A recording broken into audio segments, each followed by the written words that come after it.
我说，音乐会上，和田子小姐从校方的窗前摇了一大池月光，为我的耳朵喝酒哎。还有啊，记得上一次在故宫的橱窗外，我和古老的历史打了个照面。在翠玉白菜坚持不肯透露年纪之前，清明上河图里有个成教的女孩卷帘问我现在几点钟，真的。听我说，当小野先生谈论到顽皮故事集时，我发现有一片茶叶，你猜怎么样？怎么样了？正隔着玻璃杯偷偷听着我们说话。你跟我是说，只要我们把心交给他，他就带我们去走一趟黑泽明的梦。这么好啊，这是一定要的啊！张开眼睛，我简直不敢相信，我正在前往水车村的路上。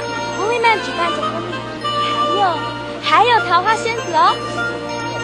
总之，实在有太多精彩了。这就是我们选择新国的理由，耶！